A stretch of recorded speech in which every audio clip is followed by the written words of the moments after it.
ஆனால் ஒன்றை மட்டும் கூறிக்கொள்ள ஆசைப்படுகிறேன். கடலிலே காயத்தை கலக்கலாம் அல்லது கசாயத்தை கலக்கலாம். அதனால் கடலுக்கு ஒரு நட்டம் இல்லை. ஏன், கடலிலே வெண்ணெயை கூட கலக்கலாம், அதனாலும் பிரச்சனை இல்லை. ஆனால் எண்ணெயை கலக்கலாமா? எண்ணெய் குடித்த கடல் கரையில் வாந்தி எடுக்கத்தான் செய்யும்.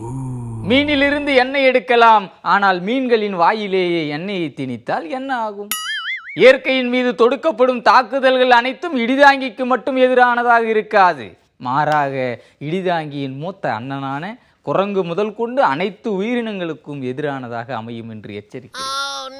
கடலிலே கலந்த எண்ணெய் என்பது இடிதாங்கியின் எண்ணத்தில் எண்ணெயை கலப்பதற்கு ஒப்பானது. இடிதாங்கியின் தலையில் எண்ணெயை ஊற்றி எண்ணெய் குளியலுக்கு வழி செய்யலாம். ஆனால் இடிதாங்கியின் எண்ணத்திலேயே எண்ணெயை கலந்தால் என்ன ஆகும்? எண்ணங்கள் எல்லாம் கருப்பாக மாறி, எண்ணங்களுக்கு ஏற்றபடி வண்ணங்கள் மாறும் என்று கவிஞர் என்னிடம் சொல்லி இருக்கிறார். இடிதாங்கியின் தலையில் எண்ணெய் பிசுக்கு ஏற்படலாம். அப்படி ஏற்பட்டால் ஈருக்கும் பேனுக்கும் ஊறு விளைவிக்கும். ஆனால் இடிதாங்கியின் எண்ணத்தில் எண்ணெய் பிசுக்கு ஏற்பட்டால் என்ன ஆகும் என்று யோசித்து பாருங்கள்.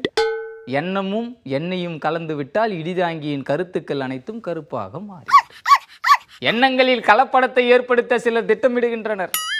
அரிசியிலே கல்லை கலந்து எப்படி பற்களுக்கு பதிலடி கொடுக்கிறார்களோ அதே போல அரசியலிலே ஜவ்வு மிட்டாயை கலந்து இடிதாங்கிக்கு சவுக்கடி திட்டம் போடுகிறார்கள். அந்த அதிரடி அரசியலில் இடிதாங்கி ஒரு நாளும் சிக்க மாட்டார். ஆனால் கடலில் 2 கப்பல்கள் எப்போது வேண்டுமென்றாலும் மோதலாம். கப்பல் மட்டுமல்ல, கேப்டன்களும் மோதலாம். அதேபோல் அரசியல் என்ற கடலில் இடிதாங்கியின் மீது யார் வேண்டுமென்றாலும் மோதலாம். அப்படி மோதும் போது கருத்துக்கள் வெளியே கசியலாமே தவிர காதிலிருந்து ரத்தம் கசிந்து விடக்கூடாது என்பதுதான் இடிதாங்கியின் விருப்பம். அப்படி கசிய நேரிட்டால் சுற்றுச்சூழல் மட்டுமல்ல, சுற்றமும் நட்பும் என்ன பாடுபடுவார்கள்? காதில் வழியும் குருதியை பக்கெட்டில் பிடித்து அப்புறப்படுத்த முடியுமா? நெவர். ஆக இப்படி யாரும் நினையாத நேரத்தில் நடக்கும் பேரழிவுகளை சமாளிப்பது எப்படி என்று டிப்ளமோ கல்விக்கு அரசு தயாராக இருக்க வேண்டும். காட்டில் தீ பிடித்தால் நகத்தை கடித்து கொண்டு வடக்கேயும் தெற்கேயும் அலைந்து விட்டால் தீ அணைந்து விடுமா? அதே போல கடலில் எண்ணெய் கலந்து விட்டால் அதை சுத்தப்படுத்துவதற்கான சூத்திரத்தை இடிதாங்கியிடம் இன்னமும் கேட்காமல் இருப்பதை வன்மையாக கண்டிக்கிறேன்.